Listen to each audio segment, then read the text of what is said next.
What is up, everybody? My name is Lindsey.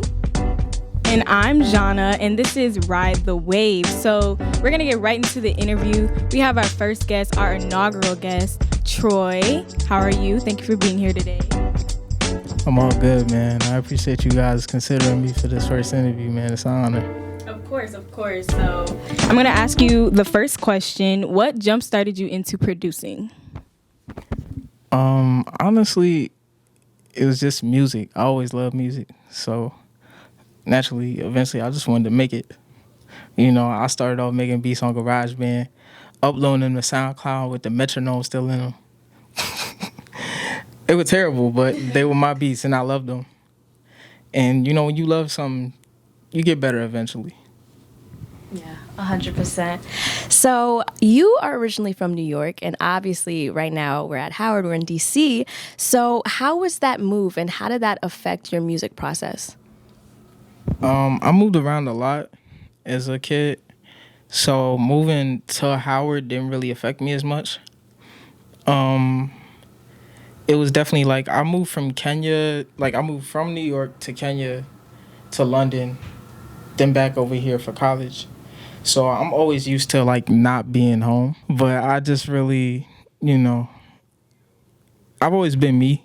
So moving everywhere doesn't really change that. Life does. Life circumstances make you more jaded, but that's really about it, you know. Oh. All right, so next question. Who influences you the most in your music, whether that be musical influences or people in your life? Definitely old Kanye, you know, but like late registration, he just said that George Bush don't like black people, Kanye, right? And we got J. Cole, Stevie Wonder. Producing wise, if I could be half of Stevie Wonder, I'd be straight. I'd be straight. You know, I'd be a millionaire right now.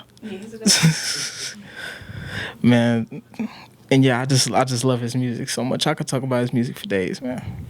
Yeah. So word on the street is that your social media account got hacked before. We want to know, how did you deal with that, and what was it like when you first realized, and how did you move forward from that?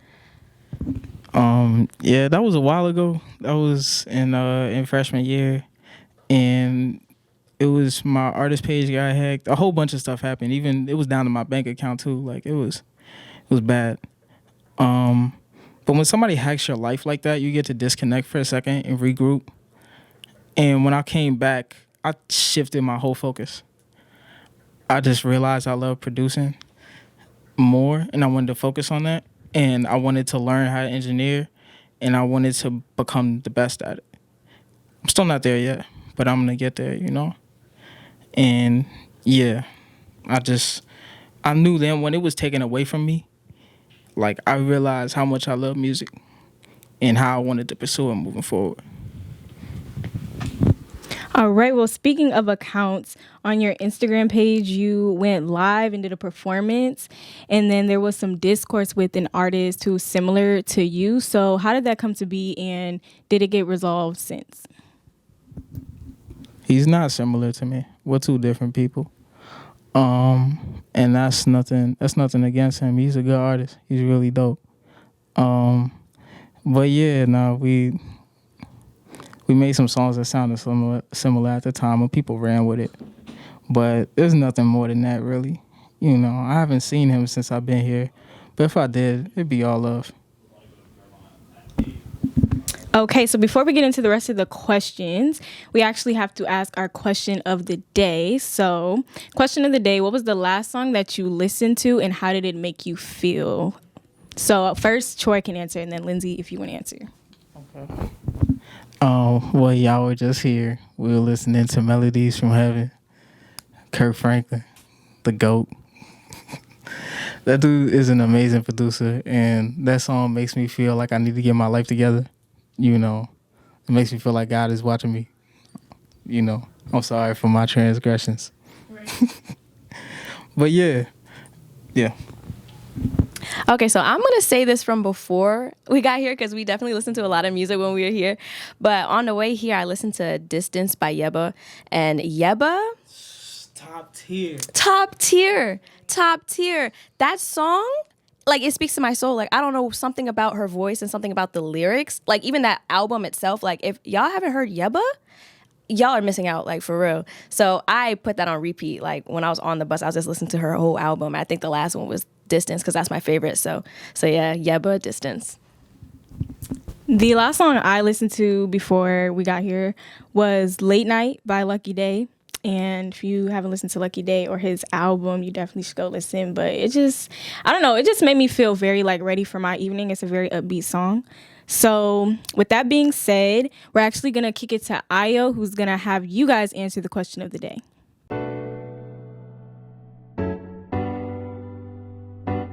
So the last song that I listened to was "Get Into It, Yeah" by Doja Cat, and that's a classic. It's new, but it's so good. It made me feel just like hyped up and ready to go. Hey everybody, I'm here with Michaela Spears. Hey Michaela. And so the question of the day today is, what's the last song you listened to and how did it make you feel? It was "Fall in Love" by Popcan, and it made me feel happy, reminiscing to good vibes. Good vibes only. Yeah, we love it. Last song I listened to was 1238 by Childish Gambino, and it was kind of a calm vibe. I liked it, even though the lyrics I wasn't really listening to. It was more so the beat, and I feel like today with the sunny weather, like it was just nice to walk across the yard with.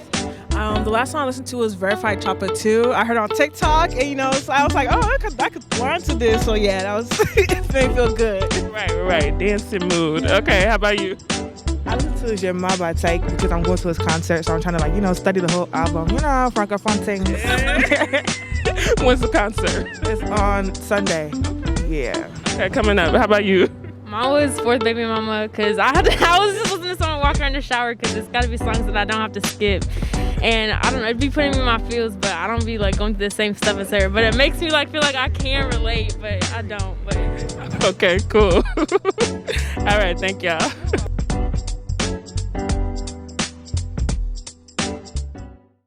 Thank you so much, Ayo. And now we're back to Troy. I wanted to ask you, when did you start transitioning into production and producing? And what was that like, that transition from making music to, doing production and things like that? So I was producing first. Naturally because of the fact that I write, like I've written poetry since I was like 15 type shit. It was just natural for me to want to rap on my own beats. But yeah, that's basically it. And then like when I wanted to switch back, it was just because at that time of my life, I just feel like rapping wasn't for me at the moment, I just felt like I really wanted to just focus on producing and engineering and really become the best at that, And then if one day I decide to rap again, that'll be like down the line. But right now, I just want to focus on really just working with as many talented people as possible. But yeah. Okay, so with that being said, you said that you may want to rap again in the future. Is that something that you would prioritize, or would you more so prioritize producing your own music? Right now, producing is a first priority. Whether that changes or not at some point in my life, I'm not going to say no, because things can change, and I still have love for writing. I still ghostwrite for people, so it could happen again, but not right now. Okay, so as you know, Howard has like a wide array of artists, and in the DMV in general too, they have a lot of artists. And I was just wondering, and we're all wondering, if you have been working with any of the Howard artists or in the DMV area, and are you planning on maybe in the future managing an artist, or are you just going to stick to producing? Well, one day I want to run my own label, so I feel like managing an artist would be a natural step at some point. I haven't really found that artist yet. I have a lot of great artists, but they all either have management or just other situations. But yeah, I definitely would manage an artist one day. I have love for R&B the most, so that's probably who I end up managing. But you know, I'm not gonna sit here and act like if some fantastic rapper came along, I wouldn't I wouldn't manage them too. But yeah, that's basically it. Okay, so the viewers can actually kind of see the room around us. So I'm going to go ahead and ask the question, how did you build your own studio here? I just became determined. I just knew I wanted to build something. I knew I didn't have a whole lot of money, but I knew what I wanted and I knew how to get it. It was that simple, and they still haven't gotten that refund for the first time I ordered studio equipment here and it got stolen. Oh, wow. Yeah. Howard Mail is something else. So I learned the 411, got it to my boy's crib, instead. But yeah, it's just, I just knew I wanted it. And if you ever came in here before, I don't know, Rob had, I can't really talk to Rob, he's behind the camera. But if you've ever been in my room before, like when I first got here in like August or September, you would know how terrible it was. I had a tape mic with like, I don't even think I had a pop filter around it. I might have had a pop filter on it. Maybe. And like the stand was broke. The lights didn't work because they still haven't given me lights at Howard. Like lights period? No, I had to get my own. Yeah, it was just not good vibes, but we still tried our best, and I just ended up making the money to upgrade, and it upgraded the sound, but I would say the sound has always been there. You just get better and better every day, y'all know, and y'all majors and everything and what y'all want to do in life, y'all like work at it every day because you love it, and then you just get better. That's how that works. No, I think actually that was the perfect way to end it. We'll all get better, work hard, strive towards your goals, and that's a perfect word of advice for everybody. So that was it for our interview questions, but we do have a game. And today's game is Rate the Bars. We're going to give you some lyrics. You're going to have to guess the artist, and you're going to have to rate the bars 1 through 5. So are you ready to play? I'm ready.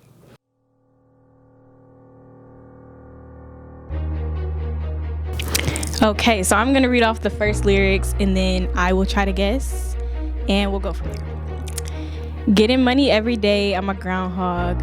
About to scoop your girl up like a ground ball. I walk light so I don't piss the ground off. Man, I swear, do it till the brown off.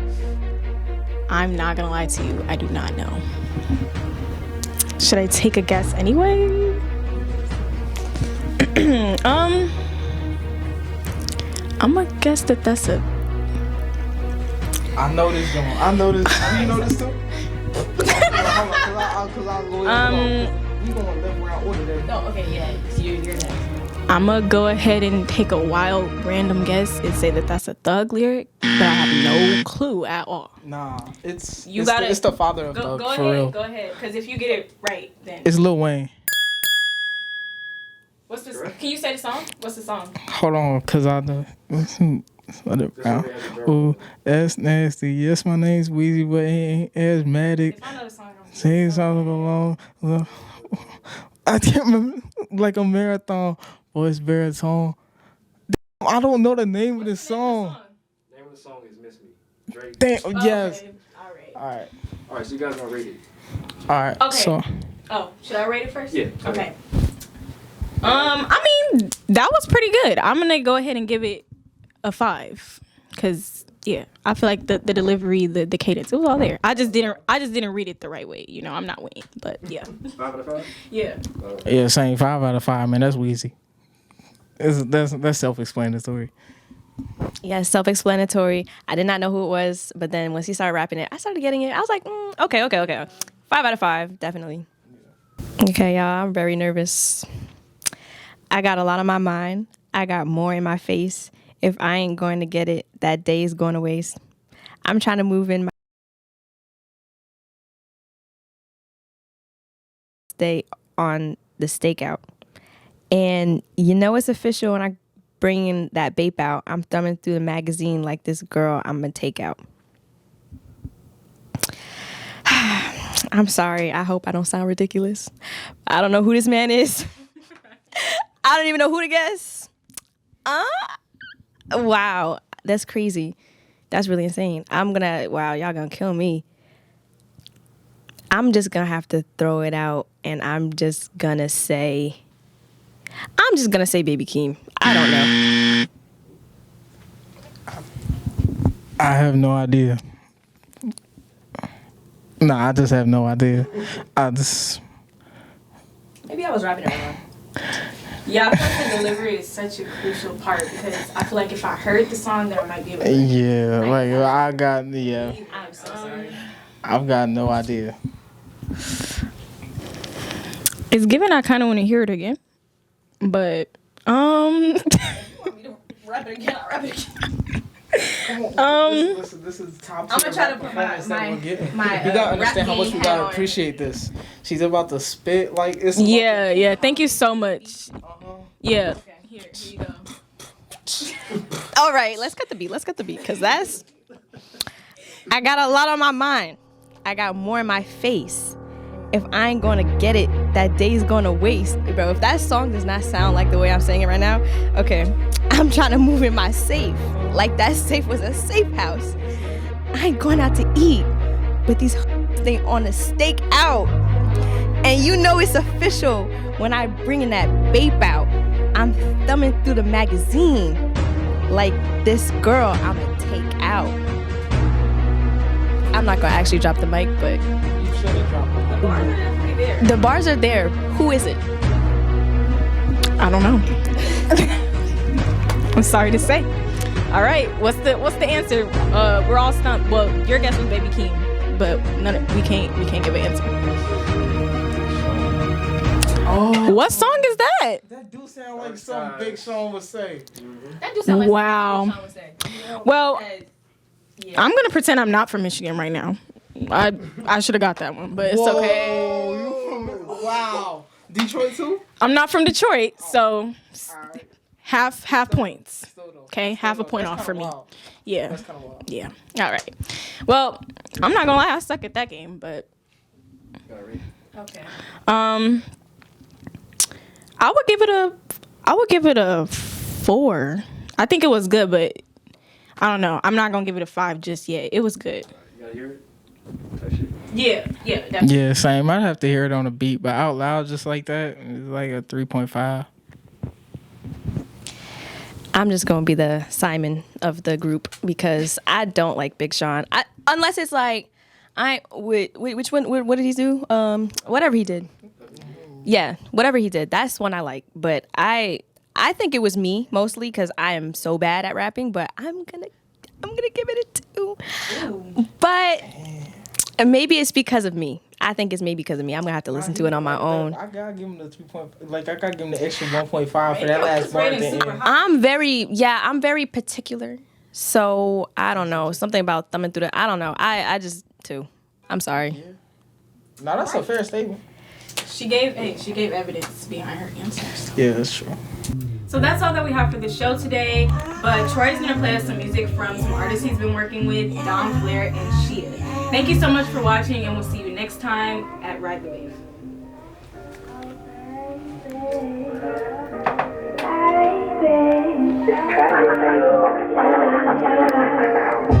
Baby, you've been on my mind.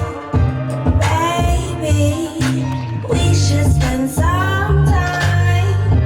Baby, you've been on my mind. Baby, let's watch time fly by. As if it even means anything. I spend most of it scribbling with no book. Fancy you. And you know that it's true. Know that it's true. Look, the proof is in the pudding. And I'm not that fond of sweets. Beef and rockies when I walk. My foundation at my feet stands way on my 5'2", but I'm 5'10". When I walk through Remember my job be rated off me flowing through my body. Third, I come to a point like Illuminati. Make 3 off of 1 + 1. Me, you, and the sun. Picnics in the sun. And all that time that passed, we can't get no refund.